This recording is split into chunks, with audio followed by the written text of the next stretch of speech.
Assalamualaikum warahmatullahi wabarakatuh. Islam adalah damai, bukan hanya sekedar damai diri, tapi juga damai bagi alam sekitarnya. Islam adalah menyejukkan bagi hati, bagi siapa saja yang melihatnya, baik yang mengenal ataupun tidak mengenalnya. Islam begitu indah sehingga keindahannya bisa membawa kedamaian untuk semuanya. Islam adalah damai, bukan hanya sekedar damai diri, tapi damai seperti alam yang memberikan kedamaian, kesejukan bagi kolbu, bagi siapa saja yang melihatnya, yang merasakannya, yang menjaganya tanpa diminta ataupun diberi. Salam perdamaian dari kami kelompok 5 Tafsir Maulana.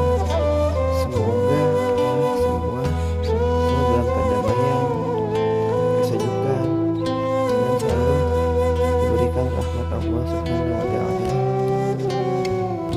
Perkenalkan, kami dari kelompok 5 akan menjelaskan tentang kerusakan sosial dan alam dalam pandangan Al-Quran. Perkenalkan, nama saya Muhammad Lutfi Al-Hadad dan rekan saya Muhammad Rafi'ah, Ilham Lestari Pane, dan Nabila Jalfarinanda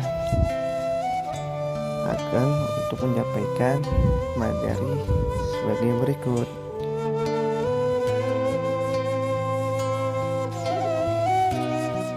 Pertama-tama kita akan membahas latar belakang dari materi kelompok kami, yaitu kerusakan sosial dan alam dalam pandangan Al-Quran.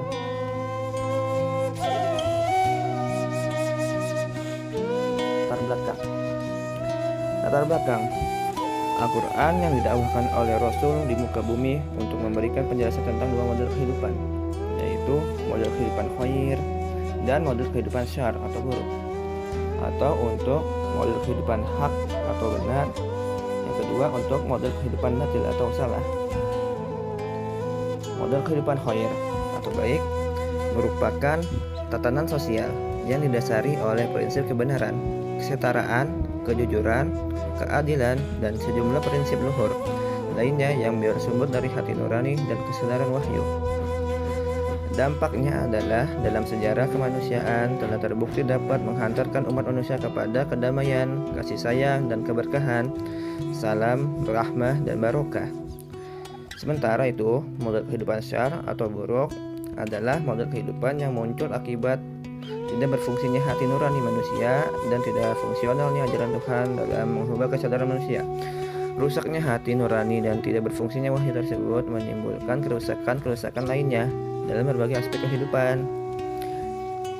Model kehidupan syar atau buruk adalah rusaknya kesadaran manusia seperti tatanan sosial yang tiranik, diskriminatif, amoral, dan korup. Kehidupannya selalu dipenuhi konflik dan kebencian. Lebih dari itu, rusaknya kesadaran ini manusia pada gilirannya juga mengakibatkan kerusakan alam organis, biologis, dan sumber daya alam. Kajian tematis Al-Quran tentang ayat Al-Quran yang mengandung kata kerusakan atau al-fasad. Kata kerusakan dalam Al-Quran berasal dari kata fasada.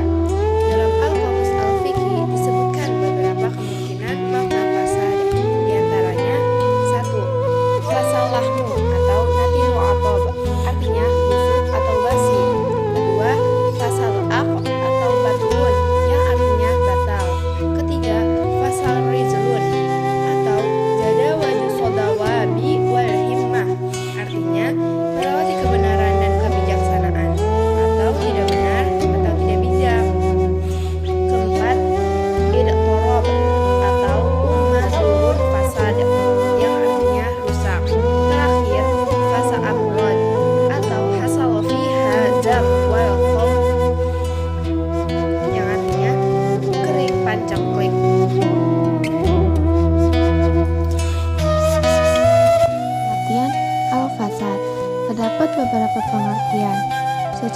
terminologi, hilangnya keseimbangan pada sesuatu, baik berupa jiwa, fisik, ataupun benda-benda mati.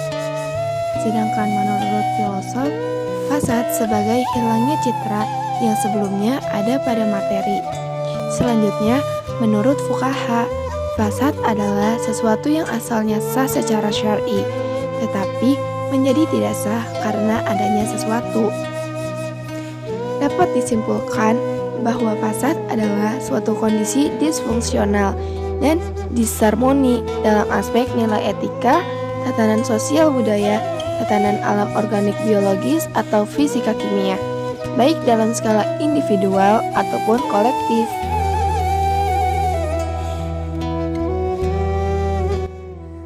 Penyebab terjadi disfungsional dan disharmoni pada al-fasad. Penyebab terjadi disfungsional dan disharmoni disebabkan oleh 4 model utama. Antara lain, relasi dengan diri sendiri, relasi dengan sesama manusia atau relasi sosial, relasi dengan Tuhan, dan relasi dengan alam lingkungan. Selanjutnya, penggunaan kata al-fasad dan derivasinya dalam Al-Quran. Al-Quran mengungkapkan tentang al-fasad atau kerusakan dalam 30 ayat dengan menggunakan berbagai derivasinya.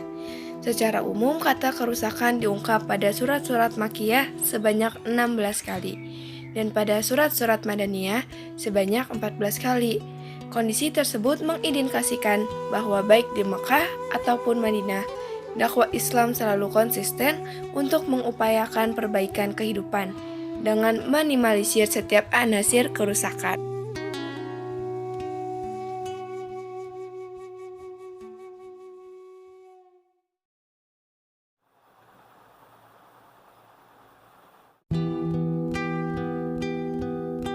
Kata fasad di dalam Al-Quran terdiri dari fi'il madhi sulasi mujarrad, fi'il madhi sulasi mazid bihamzah, fi'il mudhari mazid bihamzah biasa, fi'il mudhari mazid bentuk nahi, fi'il mudhari muakkad, masdar nakirah, masdar ma'rifah, dan isim fa'il. Penggunaan berbagai pola derivasi dan tebarannya menunjukkan antara lain: pertama, penggunaan kata kerja lampau banyak ditemukan pada ayat-ayat Makkiyah dalam konteks penceritaan tentang masa lalu. Cerita-cerita tersebut diharapkan dapat membongkar pola pikir dan keyakinan bangsa Quraisy saat itu. Kedua, penggunaan bentuk kata kerja sedang banyak ditemukan pada ayat-ayat Madaniyah. Hal itu mengindikasikan bahwa proses pencegahan pembusukan peradaban selalu dan akan terus diupayakan semaksimal mungkin. Ketiga, penggunaan pola pelaku kerja atau isim fa'il sama banyaknya baik pada ayat Makkiyah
apabila mereka tidak segera mengubah perilaku kelewatan tersebut, maka akan banyak bermunculan kerusakan di muka bumi, seperti semakin tersebarnya kezaliman, ketidakadilan, diskriminasi, dan bentuk-bentuk penyelewengan moral lainnya yang akhirnya membawa pada ambruknya tatanan sosial yang telah mereka bangun.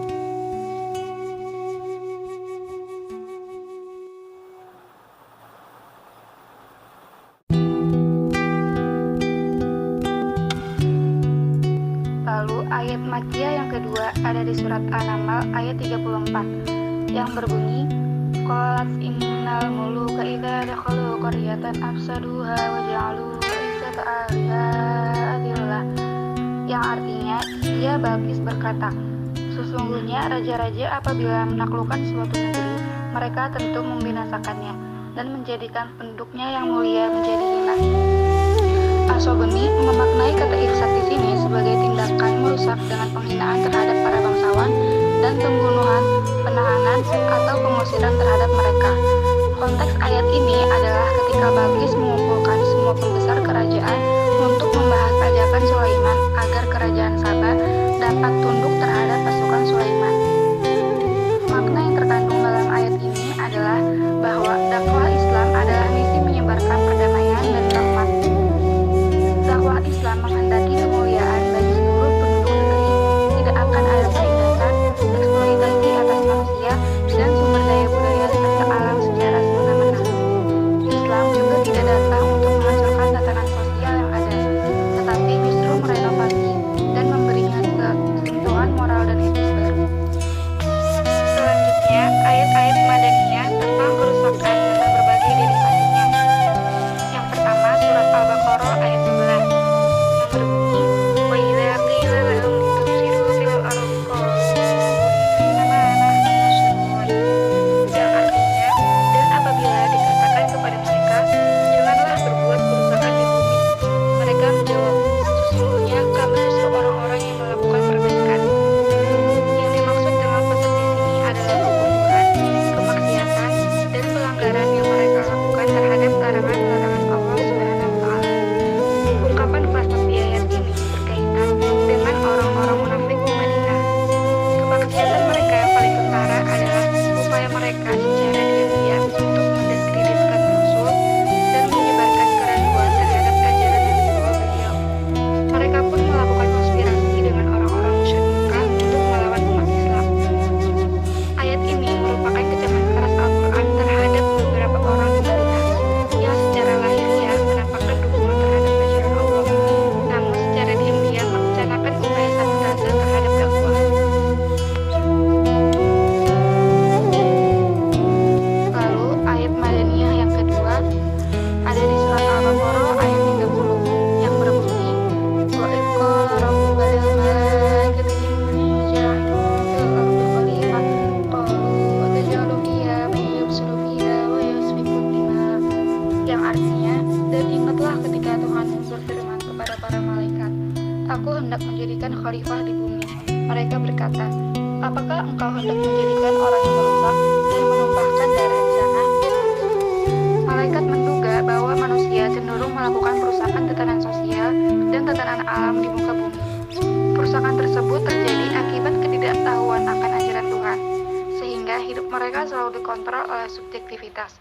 Kehidupan yang selalu dikontrol oleh subjektivitas hanya akan memunculkan konflik individual ataupun kolektif sebagaimana anggapan malaikat dalam ayat ini. Dengan demikian dapat disimpulkan bahwa kehidupan tanpa didasari ajaran Allah adalah kehidupan yang rusak, dan pelaku-pelaku kehidupan di dalamnya adalah para perusak yang hanya akan menjerumuskan umat manusia ke dalam konflik abadi. Kesimpulannya adalah al-fasad berarti kondisi disfungsional dan disharmoni yang terjadi pada aspek psikologis, sosial, budaya, dan alam. Semuanya dapat terjadi